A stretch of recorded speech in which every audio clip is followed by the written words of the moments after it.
अस्सलाम वालेकुम नाज़रीन, you watching question hour with Mona Alam. बहुत सारी पेशरफ्त अभी गुज़िश्ता इस पूरे हफ्ते में हो गई, जिनमें से सबसे अहम गालिबन सदर का इलेक्शन है यूएस में, जिसमें डोनाल्ड ट्रंप और रिपब्लिकन्स वाज़े तौर पर जीते हैं। और ये जो है नाज़रीन, इसके ऊपर पाकिस्तानी सियासत में भी वो जीते वहाँ हैं, वहाँ पर उनके लिए डेमोक्रेट्स में हलचल होनी चाहिए, लेकिन यहाँ पाकिस्तान में उससे कई ज़्यादा हलचल नज़र आ रही है पाकिस्तानी सियासत में।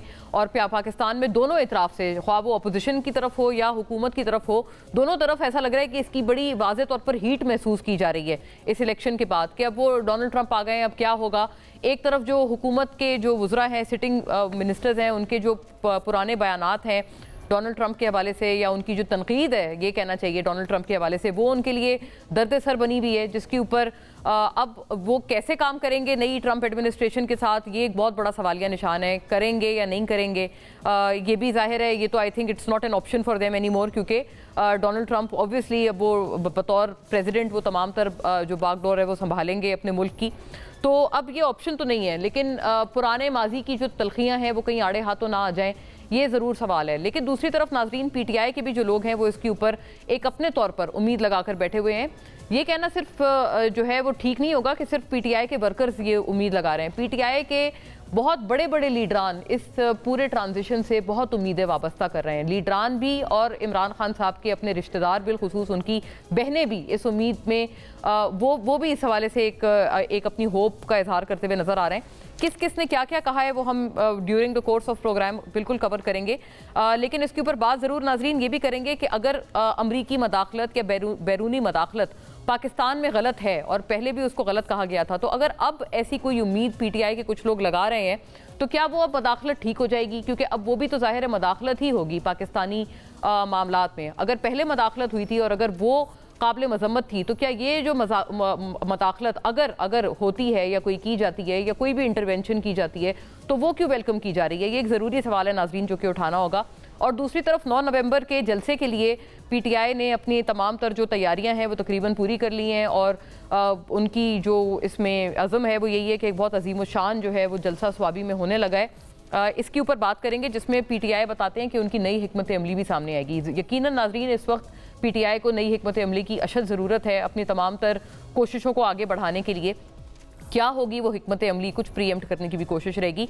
लेकिन एक और नाजरीन, एक बड़ी कंसर्न है पीटीआई के सर्कल्स में, और वो ये है कि कहीं खान साहब को बाकायदा फौजी तहवील में ना दे दिया जाए, क्योंकि जो GHQ हमला केस है उसमें कई अहम पेशरफ्त जो है वो हुई है, और पीटीआई वाले अब उनकी जो फर्स्ट एंड फॉरमोस्ट कोशिश है और होनी भी चाहिए, वो उनकी ये कोशिश है कि किसी तरह से ये चीज़ जो एक अब नई एक तलवार उनके सर पर लटकी हुई है, या एक जो नया ख़तरा उनके सामने है कि कहीं ऐसा तो ना हो जाए कि खान साहब बाकायदा मिलिट्री ट्रायल के लिए वो उनको मिलिट्री तहवील में ही दे दिया जाए। ये जो एक चीज़ है, ये सबसे अहम फोकस इस वक्त पीटीआई का है, और ज़्यादातर जो इनके इनर सर्कल्स में बात हो रही है वो इसी खदशे का इजहार किया जा रहा है कि अभी तो हमने इस फौरी तौर पर जो हमारे सर पर एक खतरा मंडला रहा है उससे हमने निपटना है। इसके ऊपर भी बात रहेगी नाजरीन। बहरहाल इस हवाले से कुछ देखते चलिएगा कि इस पर्टिकुलर केस में क्या पेशरफ्त हुई है और किस वजह से ये जो अब ख़तरा है ये पीटीआई अपने फाउंडर के लिए अब इस वक्त दें कि हो सकता है कि उनके ऊपर आ जाए।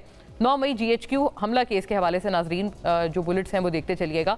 9 मई GHQ हमला केस की समाअत रावलपिंडी की इंसदाद दहशतगर्दी की खुसूसी अदालत में जज अमजद अली शाह ने की। GHQ हमला केस की प्लान में बानी पीटीआई समेत मुल्जिमान पर मजमूई तौर पर 27 संगीन दिफात आयद की गई हैं। चलान के मुताबिक मुल्जिमान ने साबिक सूबाई वजीर कानून राजा बशारत की क़यादत में GHQ पर हमला किया। GHQ गेट पर धावा बोला गया और गेट तोड़ा गया। फौजी नौजवानों ने मना किया मगर बाज नहीं आए और तोड़ फोड़ करते रहे। मुल्जिमान ने हसास अस्करी अमलाक तोड़ी और आग लगाई। डंडों और पत्थरों से हमला किया गया। पेट्रोल बम भी मारा गया।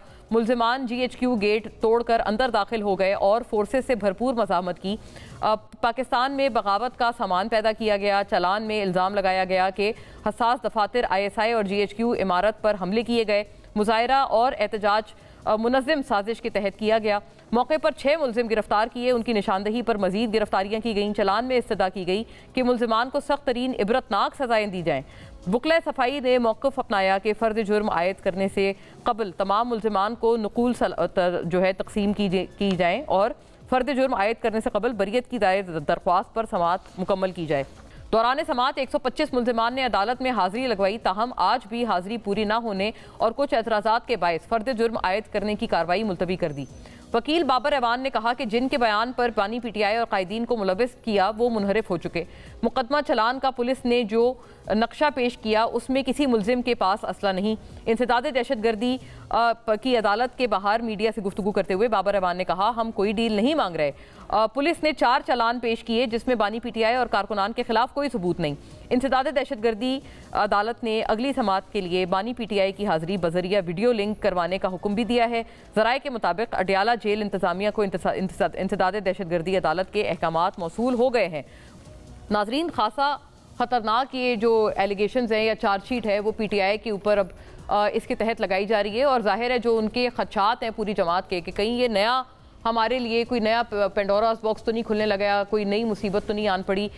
ये तमाम तर जो खदशात हैं काफ़ी वेल प्लेस्ड हैं पीटीआई के। इसके ऊपर नाजरीन प्राइमरीली बात रहेगी और जो 26वीं आईनी तरमीम को एक यके बाद दीगरे इसके खिलाफ जो पिटिशंस दायर की जा रही हैं और अदालत में जो इसको चैलेंज किया जा रहा है उसमें भी एक और मजीद इजाफा हो गया है कि गालिबन 8वीं पिटिशन है इस कानून साजी के खिलाफ। और इंटरेस्टिंग बात यह है कि ये 4 सिटिंग लेजिस्लेटर्स ने की है। इसका भी क्या वही मुस्तकबिल बनेगा जो कि बाकी पिटिशंस का है? और अगर ये तमाम तरह एमलगमेट हो गई तो क्या वाकई 26वीं आईनी तरमीम के दिन गिने जा चुके हैं? इसके ऊपर भी बात रहेगी आफ्टर अ ब्रेक। नाजरीन, स्टे विद अस।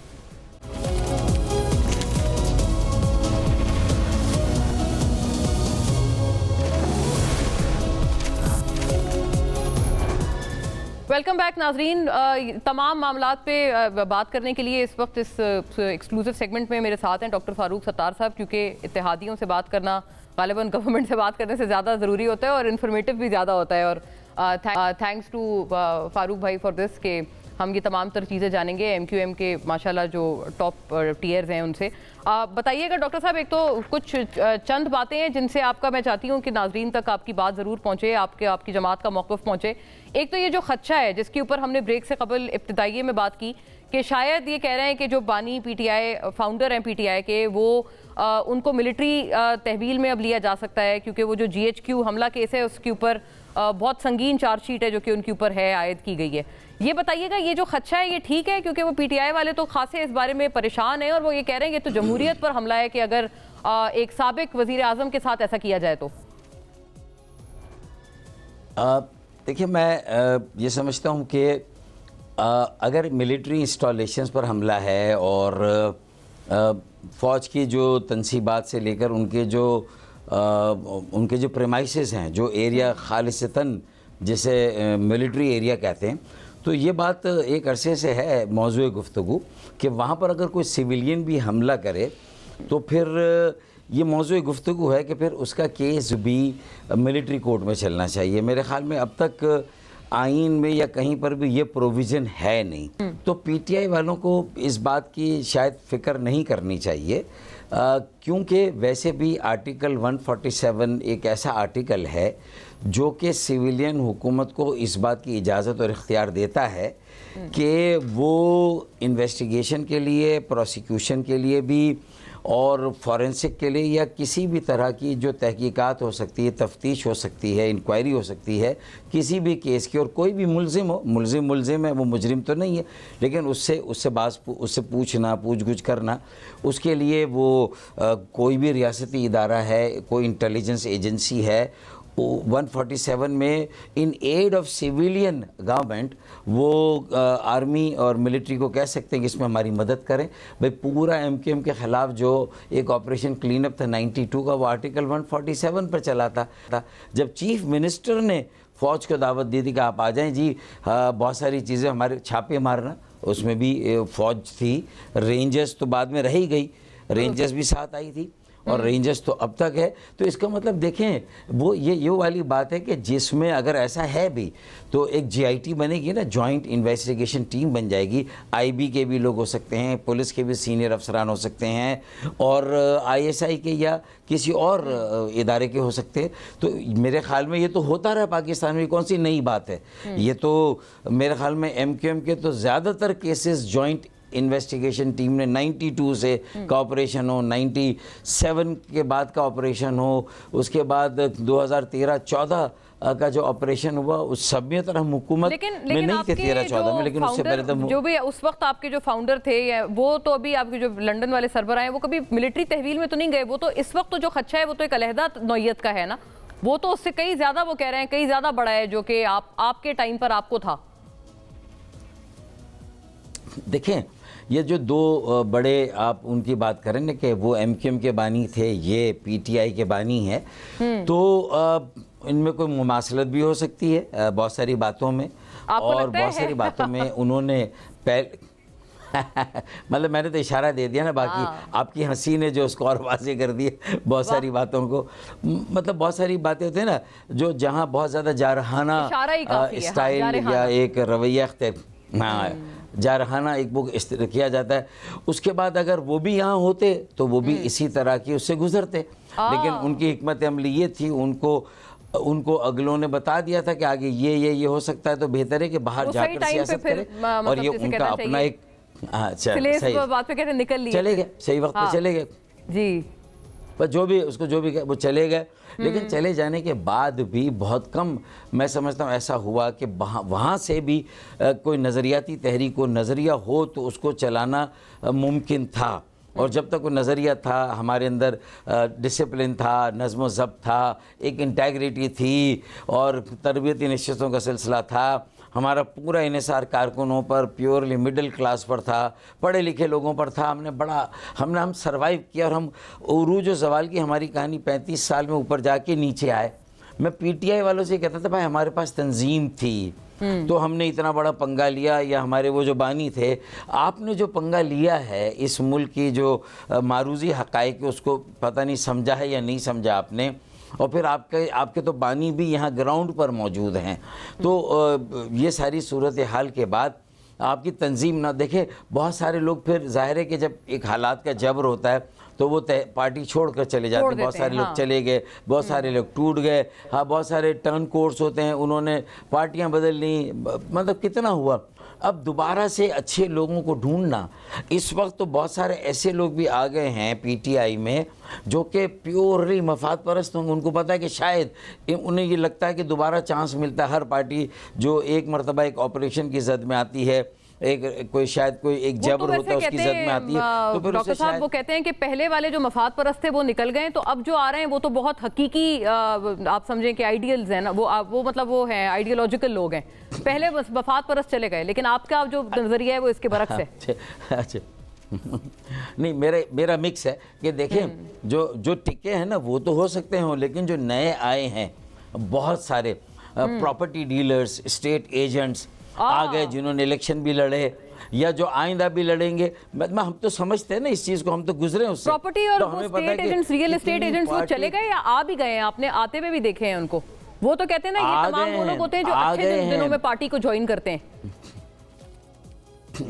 नहीं देखे ना, वो तो जब वो एक ख़ास तबका तो बहुत अच्छे दिनों में शायद ज्वाइन करने आएगा, लेकिन पार्टी भी इतनी आसानी से उनको पे लेती नहीं है।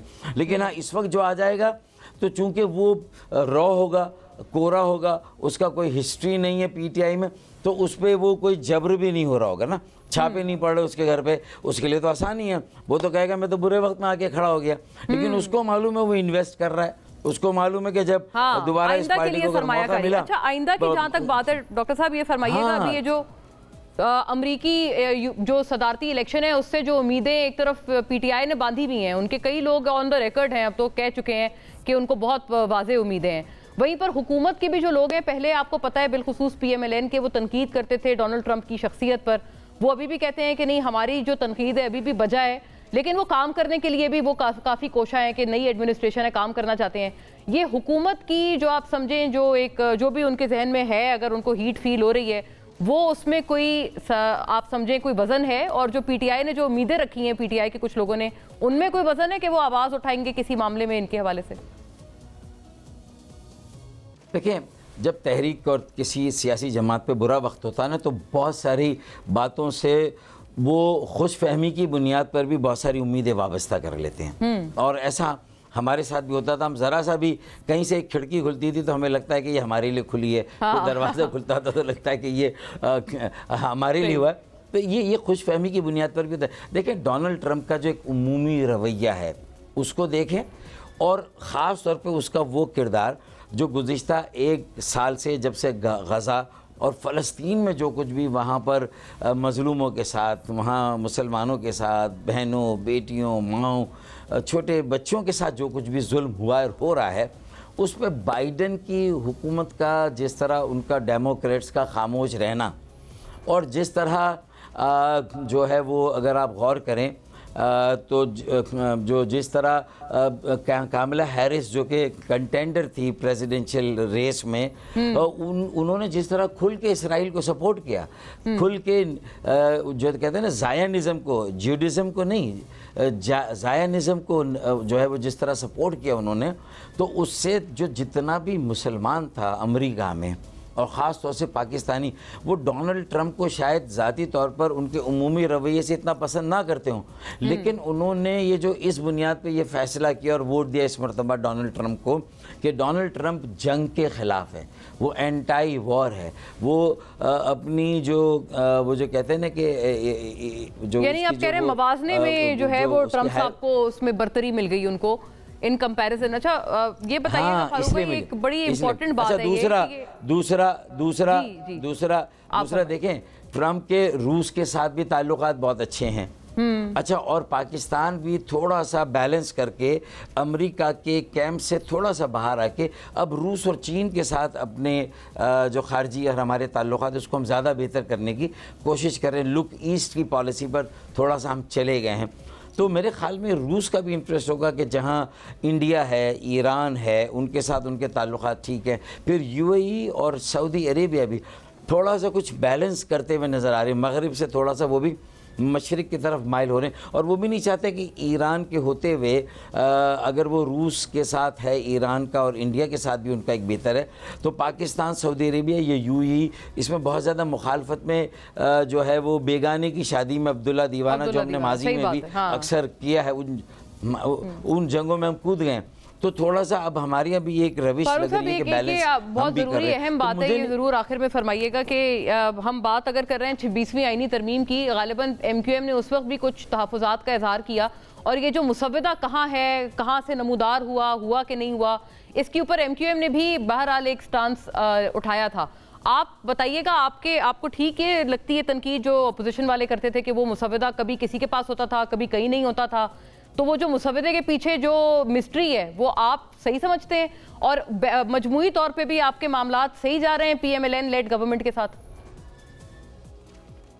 देखिए, खुसूसी कमेटी की जब तश्कील हुई तो खुसूसी कमेटी में ये कह दिया गया था कि ये पहला मुसव्वदा है जो आपके सामने हम पढ़ रहे हैं और आपको दे भी रहे हैं, शेयर भी कर रहे हैं, और एक एक उसकी जो क्लॉज है वो पढ़ी जा रही है, उससे आप इत्तफाक भी करें। और बाय एंड लार्ज जो एक ये जो प्रिंसिपल था कि एक अलहदा से या तो वफाकी आइनी बेंच, अदालती बेंच होनी चाहिए या वफाकी आइनी अदालत होनी चाहिए। तो देखें, अदालत पे तो सबका ही तहफ़्फ़ुज़ात थे, तो वो बात मान लेगी। फजलुर रहमान साहब ने भी आके ये एक अच्छा रास्ता निकाल दिया कि भाई बेंच बननी चाहिए, तो सबके लिए एक रास्ता निकला है, बेंच, अब बेंच बन रही है। अच्छा, हो भी गया, वो चीफ जस्टिस भी आ गए। दूसरा जो था वो 3 में से कोई एक, सीनियर मोस्ट में से कोई एक, जो तीसरे नंबर के थे या आफरीदी साहब आ गए, हलफ भी उठा लिया, जुडिशल कमीशन की उन्होंने मीटिंग भी कर दी। अब हाई कोर्ट की जो बेंचेस हैं उनको फिल करना है, जुडिशल कमीशन को अगर बाकी सुप्रीम कोर्ट में जगह खाली उनको फिल करना है, तो मेरे ख्याल में जुडिशल कमीशन भी कायम हो गया, सब चीज़ें हो गई। 12 रुकनी कमेटी थी, उसने चीफ जस्टिस भी सिलेक्शन हो गया।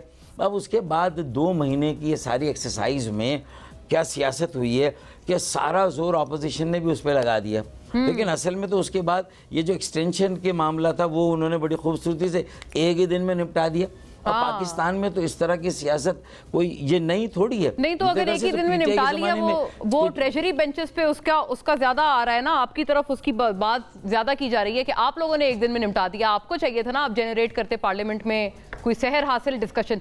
देखें नहीं, देखिए मेरे होना चाहिए थी, मैं इसके हक में हूँ, और होती एक दिन दे देते तो कोई फ़र्क नहीं पड़ता, लेकिन उन्होंने कहा कि इसमें ये ट्रेजरी बेंच की बड़ी जमातों ने फैसला किया, हमने कहा चलो इस पे हमारे तहफ़्फ़ुज़ात हैं और थे, होना चाहिए। लेकिन मैं कहता हूं एक्सटेंशन वाले मामले पे आप बड़ी खबर दे रहे हैं कि एमक्यूएम समझते थे कि इसको बेहतर अंदाज में लेकर चलना चाहिए था हुकूमत। नहीं मतलब मैं ये कह रहा हूँ कि इस पर अगर बहस हो जाती तो अच्छा था। पार्लियामान को बहुत ज़्यादा हम इस तरह ना करें कि सिर्फ हुकूमती जमातें अपने सियासी मकासद के लिए इस्तेमाल करें। और ईमानदारी की बात है कि ये वो एजेंडा है। अगर पीटीआई को भी मौका मिलता तो पीटीआई भी तीनों जो चीफ्स हैं सर्विसेज के, पीटीआई भी इस बात के हक में थी कि उनको जो एक्सटेंशन दी जाए और मुस्तकिल बुनियादों पर दी जाए। किसी एक chief of the army staff को ना दी जाए कि वो प्राइम मिनिस्टर के कलम से एक को दी गई, बाकी नेवी और एयरफोर्स रह गए और आइंदा आने वाले को फिर अगली हुकूमत में छोड़ा। भाई एक ही मरतबा ये किस्सा साफ कर दिया ना कि भाई तो जब हर पीटीआई ने भी तो बाजवा साहब को एक्सटेंशन दी थी ना। या तो आप इतने प्रिंसिपल पे खड़े हुए हों कि आपने किसी को एक्सटेंशन नहीं दी, आपने अपने कलम से दी, इन्होंने पूरी पार्लियामान की मर्जी से दे दी और अक्सरियत से दे दी। तो मैं ये समझता हूँ तो इन्होंने निस्बतन आप कहते हैं बेहतर अंदाज में दी, पीटीआई से निस्बतन बेहतर अंदाज में। अच्छा, हम ये इन्हीं से पूछ लेते हैं बराह रास्त के क्या व्यू है। बहुत शुक्रिया डॉक्टर फारूक सत्तार आपका कि आपने वक्त निकाला हमसे बात की। Joined here in the studios by जनाब सैयद कौसर काज़मी साहब, तर्जुमान हैं आप, पंजाब हुकूमत के पीएमएलएन को रिप्रेजेंट कर रहे हैं, very warm welcome. Barrister Umair Khan Niazi साहब नाजरीन, मेंबर कौमी असेंबली पाकिस्तान तहरीक इंसाफ से और गालिबन जो कोर कमेटी है उसकी भी आप माशाल्लाह रुकन, वेरी वार्म वेलकम। बात का आगाज़ जाहिर है बहुत अहम मामलात हैं ये। अभी तो आप पे डायरेक्ट इल्ज़ाम भी लग चुका है बैरिस्टर साहब पे कि आपने जिस अंदाज में दी वो बहुत ही बहरहाल एक मतलब उसमें डेमोक्रेसी की कोई झलक नहीं थी। इसके ऊपर भी बात रहे और डोनाल्ड ट्रंप के हवाले से भी नाजरीन ये सुनाना बहरहाल ज़रूरी है कि क्या कहा है बैरिस्टर सैफ ने। बैरिस्टर सैफ की बात सुनाइएगा जो कि मतलब एक एक्सप्लिसिटली बयान दे रहे हैं कि वो क्या उम्मीदें वाबस्ता कर रहे हैं डोनाल्ड ट्रंप से। डोनाल्ड ट्रंप से हमें यही उम्मीद है कि जब वो पाकिस्तान के बारे में बात करेंगे तो इमरान खान के बारे में भी बात करेंगे। जेली हुकूमत बैठी हुई है, इनको कहेंगे कि इमरान खान और पीटीआई के हवाले से जो इंसानी हुकूक के कवानीन है बैनुल-अक़वामी उनकी पासदारी करें। बताएं जी कौसर काज़मी साहब, बात करेंगे डोनाल्ड ट्रंप, ये उम्मीद है। और ये इंसानी हुकूक का मामला है, कोई सियासी मामला तो है नहीं, वो कहते हैं। मीर क्या सादे हैं, बीमार हुए जिसके सबब उसी अतार के लौंडे से दवा लेते हैं। इशू ये है मोना कि बड़ी हैरत होती है और अफसोस होता है। फ़ैन क्लब है ना पीटीआई, सियासी जमात तो हम कहते नहीं हैं। फ़ैन क्लब ने अपने तमाम वोटर्स सपोर्टर्स को इन्होंने कुछ 6 से 8 दर्जन जलसे किए अमेरिकन साजिश पे, वो साइफर पे, हमेशा अमेरिकन ग़ुलामी से निजात दिलाने का नारा बुलंद किया और ख़ासकर यूथ को मुखातिब किया कि ये जो हमारी ये जो पाकिस्तान है, ये रियासत है पाकिस्तान, ये अमेरिका की ग़ुलामी में है, तो हमने आपको इस ग़ुलामी से निजात देनी है।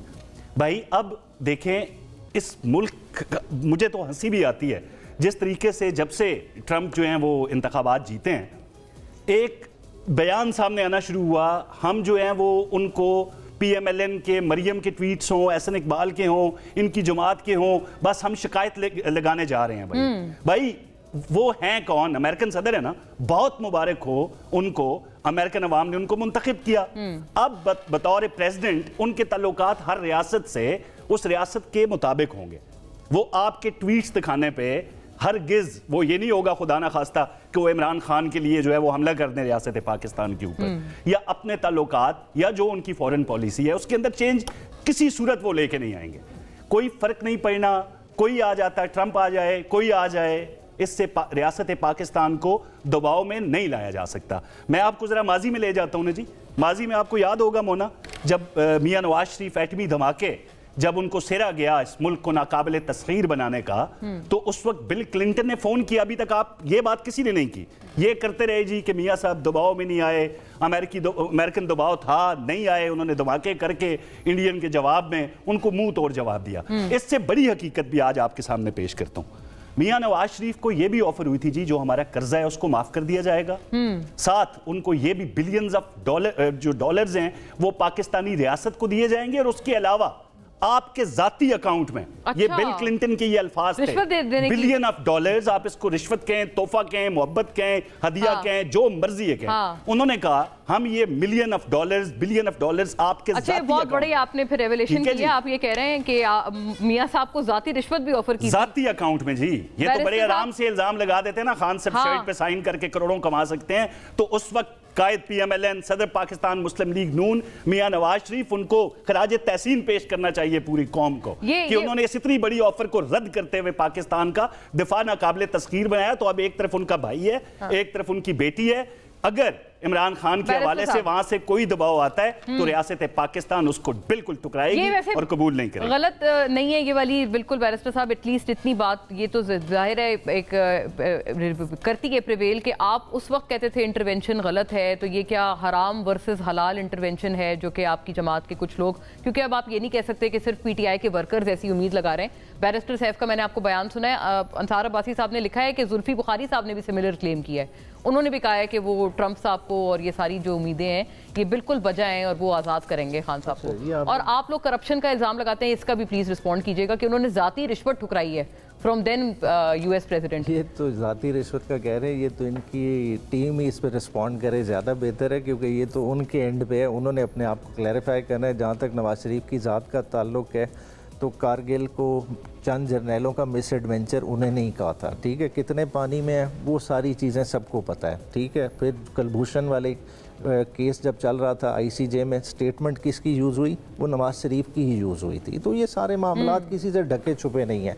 बाकी अमेरिका की कितनी मुदाखलत होती है ये हम सारे जानते हैं, मतलब आप किसी डिफेंस एनालिस्ट को बुला लें, कर लें, ये सारा ये कहानी हमें सुनाते आए कि वो जब ईस्ट पाकिस्तान का मसला बना था तो अमरीकी बेड़ा आ रहा था, जिधर उन्होंने करना होता है इंटरवीन वो कर लेते हैं, जिधर उन्होंने आर्म ट्विस्टिंग करनी होती है वो कर लेते हैं।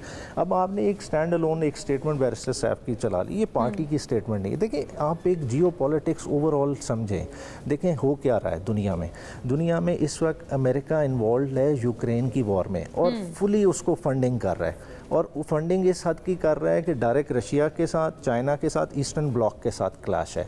और अब जो इस वक्त अमेरिका की इंटरनल सिचुएशन है, जो इन्फ्लेशन है, अनएम्प्लॉयमेंट है, लोगों ने इसके खिलाफ वोट दिया है। वो नहीं चाहते कि अमेरिका की इस एक्सटेंट पे ग्लोबल पॉलिटिक्स में इन्वॉल्वमेंट हो, कि लोगों की वॉर लड़ी जाए और आम अमरीकी उसमें सफ़र करे और उसका नतीजा है। और अब ये देखें पाकिस्तान में उसका क्या असर पड़ेगा कि आज अमेरिका वहाँ से अपना पैसा खींच लेता है, तो इस जितना रीजन में एक स्टेबिलिटी आएगी, जो आपकी आर्म्स की प्रेजेंस है वो कम होगी, और ओवरऑल आप जिस तरह समझते हैं, मैं समझता हूँ, मतलब आप कह रहे हैं कि ट्रंप साहब के इलेक्शन से एक पूरे दुनिया में अमन आ जाएगा। अमन एक हमारे खित्ते में, ईस्टर्न खित्ते में, और दूसरा उसमें ये क्या होगी कि आपकी जो बेसिकली सिविल एस्टैब्लिशमेंट है वो मजबूत होगी कंपेयर टू मिलिट्री एस्टैब्लिशमेंट, क्योंकि बहुत सारी चीज़ें हैं जो प्रोग्राम्स में उसकी बात नहीं की जा सकती, मगर बैक एंड पे आप देख लें आपकी इन्वॉल्वमेंट इस जंग में है। इमरान खान को भी जो हटाया गया था वो इस ईस्टर्न ब्लॉक की तरफ जाने की वजह से, अगर साइफर का टेक्स्ट उठा लें वो क्या है कि इमरान खान जो उसमें डायरेक्ट लाइन ही कि वो पनिश किस वजह से किया जा रहा था, कि वो इसे परसीव किया जा रहा था कि जो रशियन विजिट है वो इमरान खान का स्टैंड अलोन का डिसीजन है, और उसी वजह से कॉन्सिक्वेंसेस फेस किए, चले हमने कर लिए। मगर अब मसला ये है कि पाकिस्तान के इंटरेस्ट को देखें, गवर्नमेंट बिहेव इस तरह से कर रही है जैसे वो अपोजिशन है। देखिए हालात आपने संभालने, हमने नहीं संभालने, चले आप फॉर्म 47 के हो, जो मर्जी हो, ठीक है, मगर अब आपके हाथ में कमांड है, तो आपने उसको किस तरह से संभालना है। आपने IMF के तमाम टारगेट्स मिस कर दिए, अब आप मिनी बजट लाने का सोच रहे हैं, आप जिनीवा बैठ के जो मर्जी कॉन्स्पिरेसी बना लें, कर लें, अब जो इकट्ठे हो रहे हैं ना बड़े लंदन प्लान के बाद, ये सारे इकट्ठे होने दें, चले जो चीज़ कर लें, मगर बात ये लोगों ने आपसे पूछना है। PDM पार्ट 1 की गवर्नमेंट आपने चलाई, बहुत एक अहम स्टेटमेंट दी है, इसको थोड़ा मजीद नाज़रीन के लिए भी बताएं, हमारे लिए भी। आप कह रहे हैं कॉन्स्पिरेसी कर रहे हैं हुकूमत के लोग, देखें बाहर बैठ के क्या करेंगे, समझ नहीं आ रही ना कि मुल्क चल नहीं रहा। 1.5 साल के लिए इमरान खान तो जेल में बैठे, आप जिस तरह के मर्जी इल्ज़ाम दे लें, केसेस का दे लें, कर लें, इमरान खान की तो इस पॉलिटिक्स में इधर की इन्वॉल्वमेंट नहीं ना, इनको तो खुला मैदान दिया गया। जो जिस तरह से था इमरान खान की आवाज़ बंदी तक की गई, ताकि पैगाम तक का भी डर था कि खाली इमरान खान की आवाज़ से शायद हुकूमत चली जानी है, मतलब इन्हें इतना खतरा महसूस रहा। तो अब इन सारी चीज़ों को संभालना है तो मैदान में संभालें, बात है लोगों को रिलीफ दें। आज भी आप इन्फ्लेशन क्लेम कर रहे हैं कि सिंगल डिजिट आ गई है, चलें सिंगल डिजिट आ गई तो आपका इंटरेस्ट रेट अच्छा, ये आपने वैसे अहम बात की है, आपने जिनीवा आजकल डबल डिजिट में अभी 15% कम हो रहा है ना मुसलसल तौर पर, क्यों नहीं सिंगल डिजिट में इंटरेस्ट रेट आ रहा है। बात है कारोबार इस मुल्क का क्यों ला सकते हैं, कारोबार नहीं चलाना, बात है लोगों ने सूद पे खाना है, बैंकों में पैसा रहना है, इंडस्ट्री नहीं चलेगी। हमारे तो हमने जिस वक्त छोड़ा है अंडर 10 था, हमारे वक्त अंडर 10 था, अभी फिगर निकाले। ये तो सारी PDM 1 ने जो मेहरबानियां इस मुल्क के साथ की हैं, और फिर जो हमने इंटरिम गवर्नमेंट इलीगली इतने एक्सटेंडेड पीरियड के लिए चलाई, उस इंटरिम गवर्नमेंट ने क्या जुल्म किया। साहब ये तो यानी एक एलिगेशन ये है कि लंदन प्लान की पहले आप पे एलिगेशन लगती थी, अब नई एलिगेशन है जिनीवा प्लान। आपने पूछा बार बार मेरे भाई से कि बता दें कि किस किस्म की साजिश है, तो वो जवाब इन्होंने नहीं दिया। मैं अभी रुकता हूँ, शायद अब दोबारा भाईजान जवाब दे दें। देखें वीडियोस के माहिर हैं, देखें वीडियोस के माहिर हैं, ठीक है, F6 के घर हैं, ठीक है, लंदन की भी वीडियो इनके पास है, वो भी ले आए, आगे की भी वीडियोस आ जाएंगी। देखिए लोगों से बातें ढकी छुपी नहीं रहती, बात है आप एवेल्युएट परफॉर्मेंस से होंगे। मतलब जवाब नहीं, मतलब सर जोड़कर बैठे हैं कि क्या साजिश का मोना मुख्तसर अल्फाज में कि जो साजिश का इन्होंने इल्ज़ाम लगाया कि वहाँ पे जिनीवा में कोई साजिश हो रही है, उसका जवाब इनके पास नहीं है। वही फिर पुराने बोतान के वो वीडियोज़ और वो सारी चीज़ें, ये तो कौम ने बारहा सुना।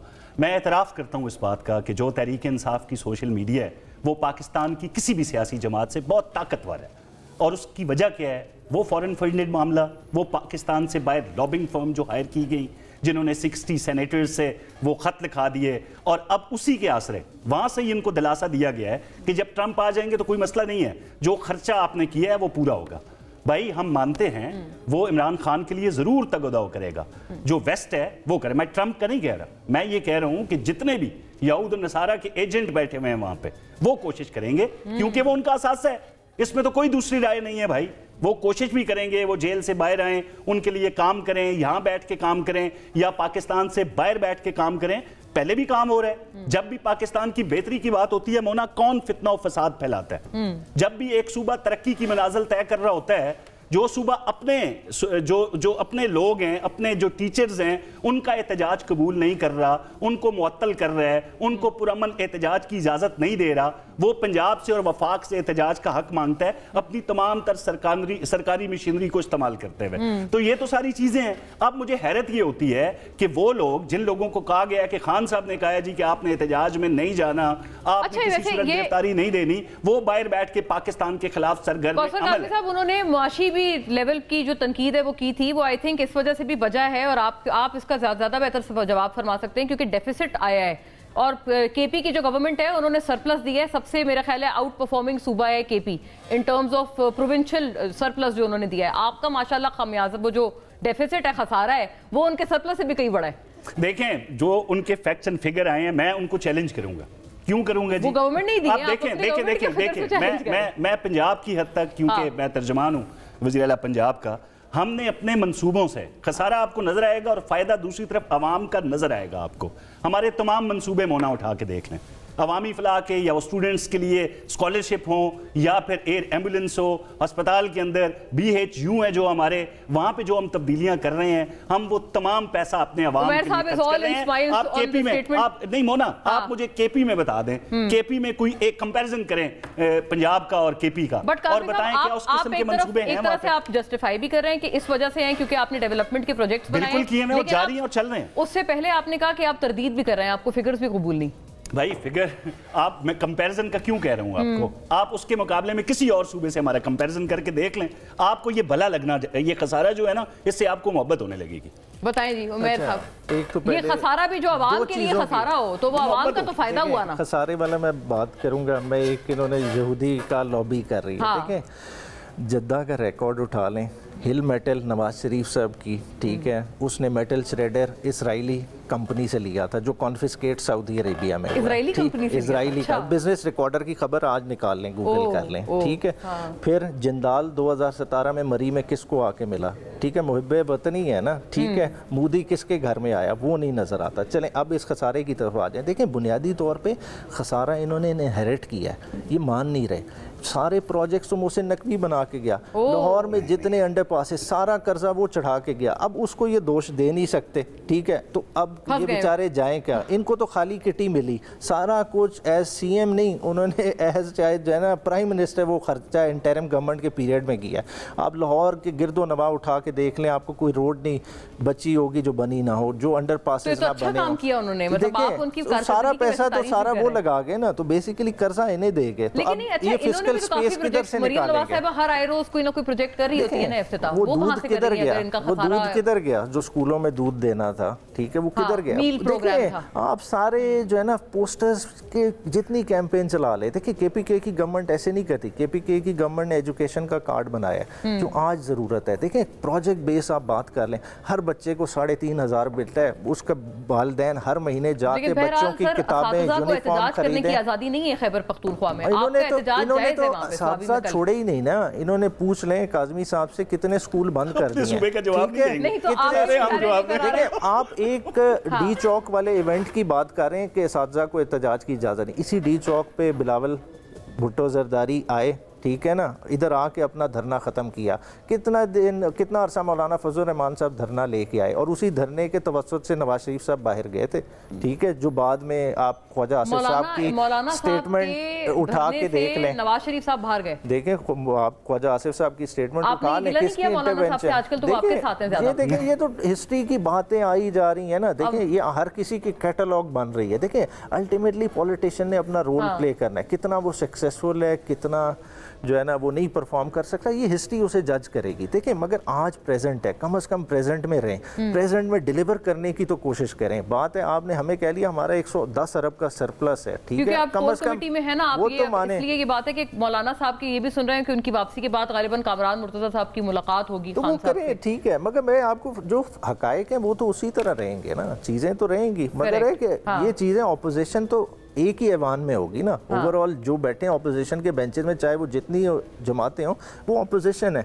उन्होंने एक ही तरह की सियासत करनी है। और वो क्या सियासत होगी, वो गवर्नमेंट की खामियों को पिन पॉइंट करते रहेंगे, चाहे गवर्नमेंट को वो चीज़ पसंद आए ना। बिल्कुल सही बात है, लेकिन उनकी एग्जिस्टेंस को भी तस्लीम करना तो जाहिर बात है, हम क्यों नहीं उनकी तस्लीम करते। आप कहते हैं ये है ही नहीं, ये तो ये ना, ये उनकी 8 सीटें हैं, उनकी 8 सीटें हैं, फॉर्म 47 के हैं ये लोग। देखिए ऑपोजिशन फॉर्म 47 की है, गवर्नमेंट फॉर्म 47 की है, ऑपोजिशन नहीं है। ऑपोजिशन नहीं है। अभी फारूक सत्तार साहब बैठे थे, उनके कितने वोट थे, उनसे पूछना था ना हकीकतन कितने वोट थे। हाँ, अच्छा वैसे आपका कराची वो में आपने भी पूछा बड़ा नहीं। आफ्ताब जहांगीर साहब जीते हुए थे इनके मुकाबले में, और अभी भी इनका उठा लें, कराची में कभी कोई 20,000 वोटों के साथ इलेक्शन जीता है। ये बात सही है वैसे, कराची में ना आप काफी आप लोगों का ज्यादा ग्रीवेंस बनता था, लेकिन आपने भी उतना वॉइस आउट नहीं किया जितनी आपने, जिसे कहते हैं ना एक वो नहीं, वो तो पिटिशन पेंडिंग है। अब देखें ना, यही जितनी एजिटेशन आपने पंजाब में या वफाक में किया, आपने कराची सिंध में उतनी ज्यादा उसके ऊपर आवाज ही नहीं उठाई। सिंध में हाई कोर्ट में चल रही हैं। अब इशू क्या है कि जब आप कवानीन में अमेंडमेंट्स ले आए, आप चलने ही ना दें, हाई कोर्ट के जजेस के पास पिटिशन चली गई, आपने इलेक्शन एक्ट को फ़ौरन ये वाली असेंबली जिसका मैंडेट डिस्प्यूटेड है वो ही अपनी फेवर में एक लेजिस्लेशन कर देती है, अमेंडमेंट कर देती है कि नहीं जी रिटायर्ड जजेस भी सुन सकेंगे, और फिर वो स्टे चलता रहता है। ये बात सही है वैसे। काज़मी साहब ये बताएं, आपके एक तो सारे प्रोजेक्ट्स का उन्होंने ये इल्ज़ाम बहुत अहम तौर पर ये लगाया है कि सारे सिर्फ पोस्टर्स तक और इश्तिहारात तक सिर्फ महदूद हैं।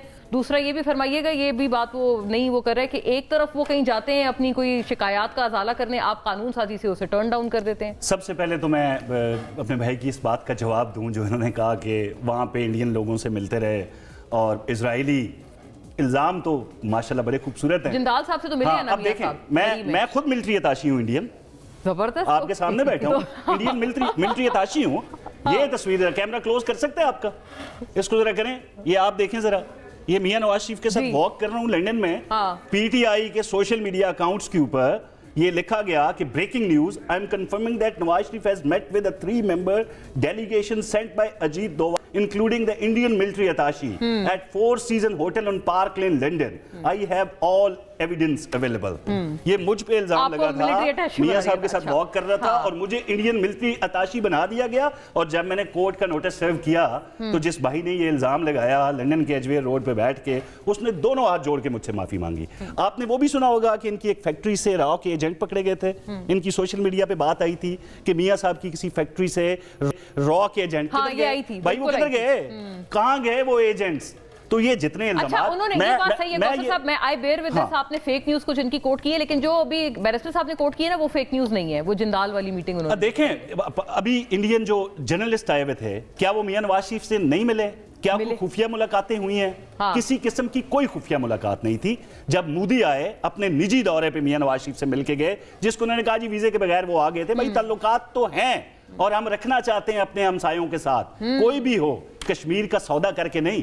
अब ट्रंप का क्या मामला है, उससे मोहब्बत की वजह क्या है मोना, कि खामोशी से आपने कश्मीर उसके दौर में हवाले कर दिया। पूरे खित्ते में अमन आने वाला है, ये वजह है। देखें अब अमन इसी तरह आता है ना, भाई ये कश्मीर दे दो, ये ले लो भाई, अमन, अगर इसको ये अमन समझते हैं कि जिसको हम अपनी शारक कहते हैं, कायद के फरमुदात को सामने रखें, उसका छुप के सौदा कर देना अमन है, तो ऐसे अमन पे तो हम लानत बेशुमार भेजते हैं। नहीं, अच्छा, ऐसा अमन हमें नहीं चाहिए। हाँ, अमन ये है अपने हमसायों के साथ मोना रहे अमन के साथ, चाहे वो इंडिया है चाहे अफगानिस्तान है। काज़मी साहब, वो तनकीद एक ये भी करते हैं कि उन्होंने तो ताल्लुकात मुनक़ता कर दिए ना, वो जो उन्होंने 2019 में जो भी जारहाना इक़दाम किए और उन्होंने बहुत एक बर्बरियत की कश्मीर पे आर्टिकल 370 रिवोक करके उन्होंने ताल्लुकात खत्म कर दिए। आप लोगों ने बहाल नहीं किए, आप उनके जर्नलिस्ट को मिल रहे हैं, किसी भी और मुल्क के जर्नलिस्ट को नहीं मिले। जब बैनुल अक़वामी कोई भी कॉन्फ्रेंसेस होती हैं मोना, आप भी जाके, आप साफ़ी हैं, मैं भी सहाफ़त से मुंसलिक रहा हूँ, जब भी हम कहीं जाते हैं हमारी मुलाकातें उस मुल्क की लीडरशिप से होती हैं। हाँ, करेक्ट। इसमें कोई, लेकिन एक मुल्क के लोगों को तो आप नहीं पकड़ के आप मिलते ना, आप सबसे मिलते हैं, या तो जितने बहुत सारे एससीओ में तो शायद 12 ममालिक भाई जिसने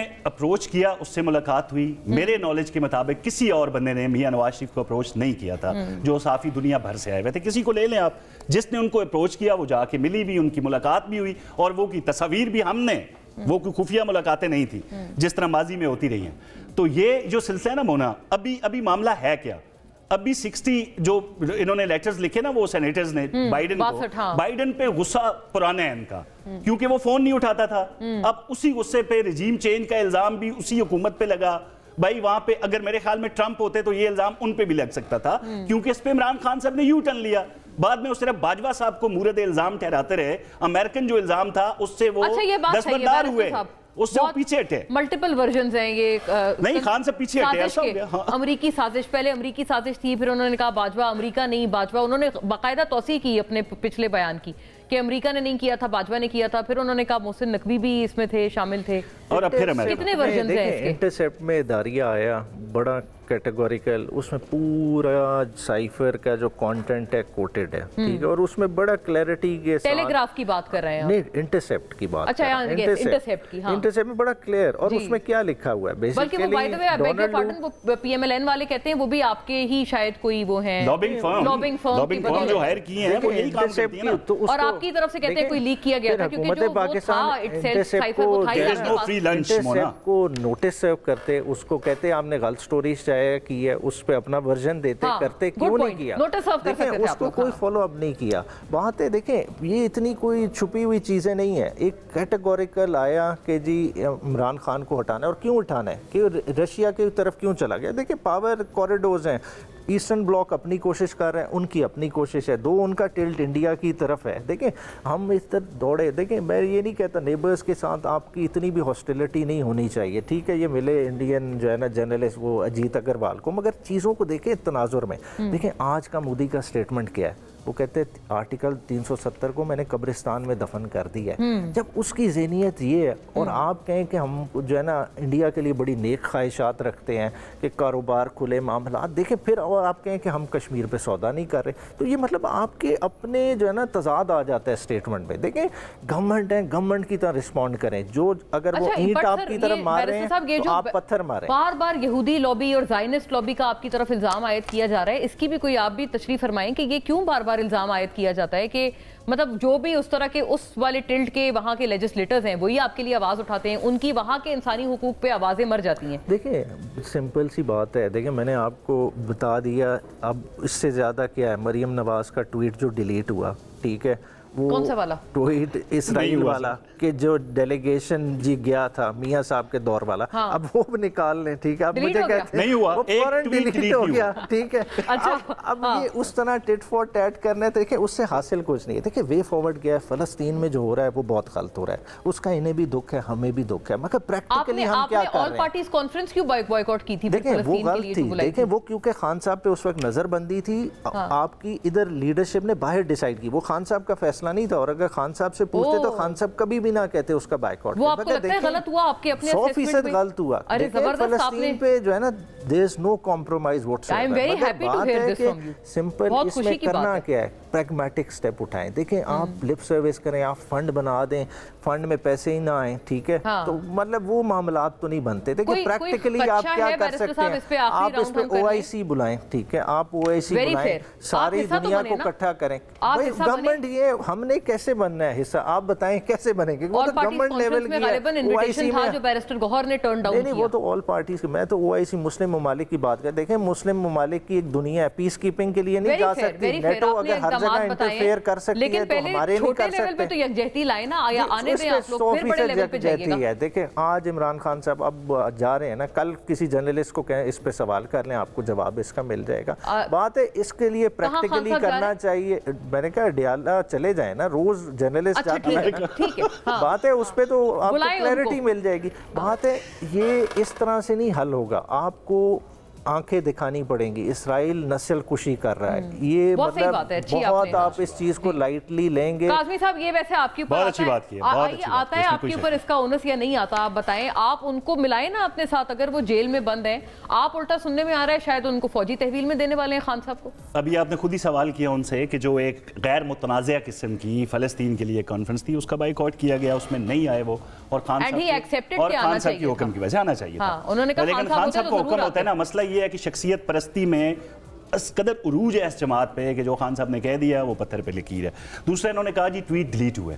मोना अगर ये साबित कर दें एहसन इकबाल ने कोई ट्वीट डिलीट किया, मरियम नवाज ने किया, या ट्रंप ने अपनी पूरी इलेक्शन मुहिम में इमरान खान या पाकिस्तान का नाम लिया, मैं वहां पे मुर्गा बन जाऊंगा। अभी मैं मुर्गा बन के दिखाऊंगा पूरी कौम के सामने। अच्छा मसला मोना नहीं, मुझे बात करने दे मोना, मसला ये है, वो कहते हैं फ्रेंड नहीं, सुने मोना, अभी आप ये बात कर रही है ना, इनका पूरा सोशल मीडिया ये बात कर रहा है। साहब सुने तो सही ना, ट्रिब्यून की सर सुने, एक्सप्रेस ट्रिब्यून नहीं, आप मुझे यहाँ पे चला दें सर, अगर आपका मीडिया मतलब नहीं हुआ मोना, बिल्कुल कोई एक ट्वीट मरियम ने डिलीट नहीं किया, अगर आप ये बात मुसल्लत करना चाहते हैं तो आप नहीं कर सकते। नहीं काज़मी साहब भाई हैं, ये देख लें सर, ये आप क्या कर रहे हैं, ये मरियम की तस्वीर है, चलें एक सर साबित नहीं है ना, साबित नहीं है। अब आप अखबारों पे इन्होंने दावा किया कि यार आपने क्यों नहीं केस किया उन पे, एक कोई दावा कर दें खान साहब के बारे में जो स्टोरीज आई, क्या उन्होंने किसी एक पे आज तक कोई दावा भेजा उनको, किसी पे केस किया? हमने तो ब्रॉडशीट ने माफी मांगी, डेविड रोज ने माफी मांगी, शहबाज साहब पे इल्जाम लगाया, हम तो बारहा लोगों से बर्तानिया में माफिया मंगवा चुके हैं ना, लेकिन इल्जाम न लगाए। नहीं, सबसे पहले मुझे ये करने देना जी। अभी इन्होंने वो एक बड़ा नेशनल टीवी पे बैठ के एक बंदे ने म्यूटेड वीडियो चलाई, एक बहुत बड़े जय्यद सहाफी ने, कि वो देखें जी इमरान खान का नाम ले रहे ट्रंप, और वहां बैठ के वो उनके हक में बात कर रहे हैं और वो इमरान कार्ड खेल रहा है। इतना बड़ा झूठ इतने बड़े नेशनल टीवी पे इतना चैंपियन साफी जब बोलेगा, क्लोज करने का मुझे कह रहे हैं, जबकि I wish we could have continued the debate. नाज़रीन बहुत शुक्रिया और हजरात का भी बहुत शुक्रिया। अल्लाह हाफ़िज़।